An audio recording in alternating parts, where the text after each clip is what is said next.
બોડેલીની સૌથી મોટી સમસ્યા એટલે હરખલી કોતર। 24 ઇંચ પડેલા વરસાદમાં હરખલી કોતર છલોછલ થયું, બોડેલી પાણીમય થયું, પાણી મગ્ન થયું, હોડીઓ તરી અને અધિકારીઓએ ખૂબ સરસ કામગીરી કરી। ભૂપેન્દ્રભાઈ પટેલ ઉડતી મુલાકાતે આવ્યા, વચન આપ્યું કે હરખલી કોતરનું કંઈક થશે, પરંતુ આટલા વર્ષો પછી પણ આ હરખલી કોતરની યથાવત પરિસ્થિતિ જોઈ શકાય છે।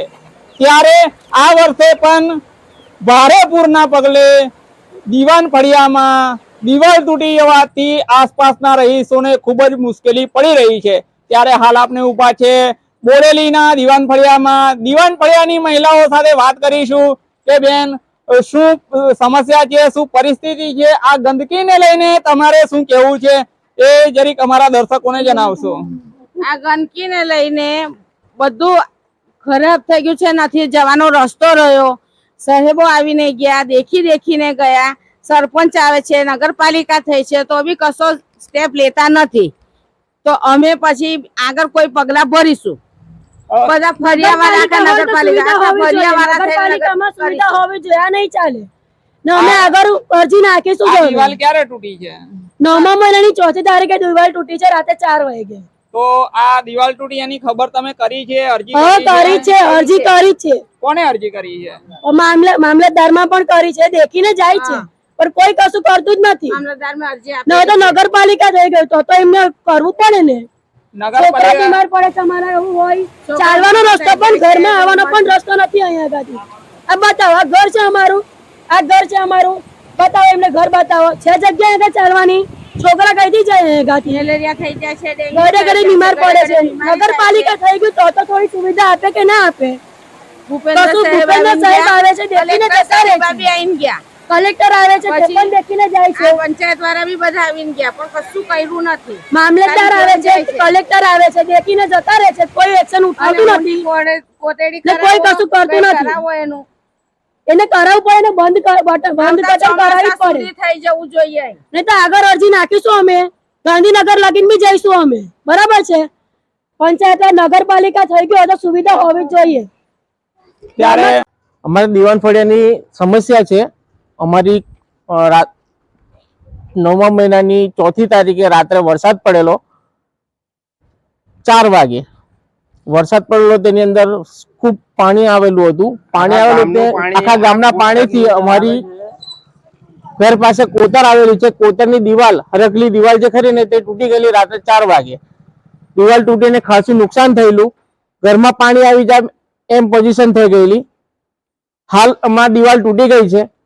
અહીંયા આગળ તમે નીચે જોઈ શકો છો, બધી સાઈડેથી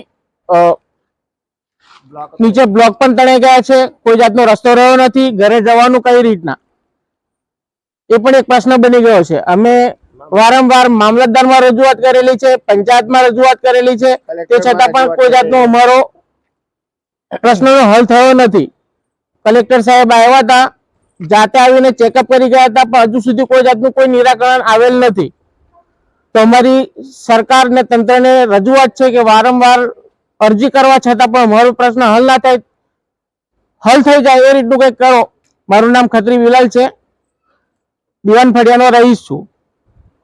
આ બોડેલી દીવાન ફળિયું જે છે તે પહેલેથી વર્ષોના જૂના આ પ્રશ્નો છે।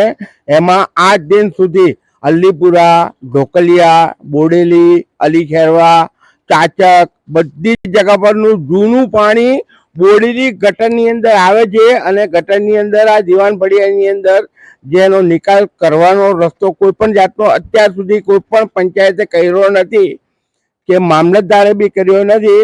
અને આ 2022-23ની અંદર જ્યારે 24 ઇંચ પાણી પડ્યું તે વખતે બોડેલીમાં બહુ નુકસાન થયું।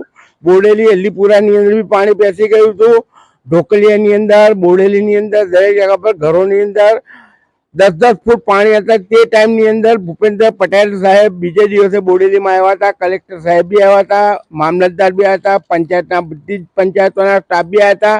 તે લોકો અહીંયા આગળ એમની જાતે ઊભા રહીને આ નાળાની પર, આ જે દેખાય છે તે તૂટેલું નાળું છે, તેની પર ભૂપેન્દ્ર સાહેબ જાતે ઊભા રહી અને એવું કહીને ગયા હતા કે આવી અહીંયા આગળથી બધું કમ્પ્લીટ કરાવી દો।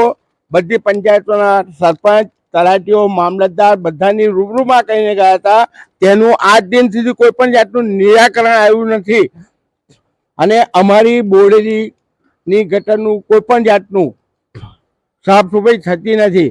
આગળ પાછળનું કશું સાફ સફાઈ થતું નથી. અમારા બાળકો બીમાર થાય છે, આવવા જવાના રસ્તાઓ બંધ થઈ જાય છે. જરાક પણ પાણી પડે, વરસાદ પડે એટલે આખા ગામનું પાણી બોડેલી કોટરની અંદર આવે, તે કોટરનો કોઈ પણ જાતનો નિકાલ કરતા નથી. વારંવાર રજૂઆતો કરવા છતાં પણ કોઈ પણ જાતનું નિરાકરણ ના આવે, એના માટે અમારે આ બોલવાનું થયું છે. અને હવે અમારું કોઈક નિરાકરણ આવે એવી અમારી માંગ છે. ઇનાયતભાઈ ખત્રી. નગરપાલિકા થયા પછી પણ દીવાન ફળિયાની જે ગટરની સમસ્યા છે, હરખલી કોટર ઊંડું કરવાની જે માંગણી છે, સાથે સાથે વર્ષો જૂની દીવાન ફળિયાના રહીશોની માંગણી છે કે જે આ નાળું છે એ નાળાનું પણ રિપેરિંગ કરવામાં આવે. એમાં અત્યારે બોડેલીનો આટલો મોટો વિકાસ થયા પછી જે પહેલાના સમયના આયોજન પ્રમાણે બનાવેલું નાળું, એમાંથી પાણી વહી શકતું નથી. ચોમાસામાં એના લીધે પણ મોટો પ્રોબ્લેમ આવી રહ્યો છે. નાળું ભરાવાથી આસપાસના રહીશોના ઘરોમાં પાણી ભરાઈ જાય છે અને જે હરખલી કોતર પર દબાણ થયેલા છે એને કલેક્ટરે આ વર્ષે પણ કહ્યું હતું કે આને સફાઈ કરવામાં આવે, મોન્સૂન કામગીરી કરવામાં આવે, મોન્સૂનની પહેલા કામગીરી થઈ જવી જોઈએ, આવો એક સૂચન કર્યું હતું. એ સૂચન કર્યા છતાં પણ બોડેલીના સત્તાધીશો દ્વારા આ કોના ઈશારે હરખલી કોતરની સમસ્યા હલ થતી નથી, એ દીવાન ફળિયાના રહીશોનો ખૂબ મોટો પ્રશ્ન છે.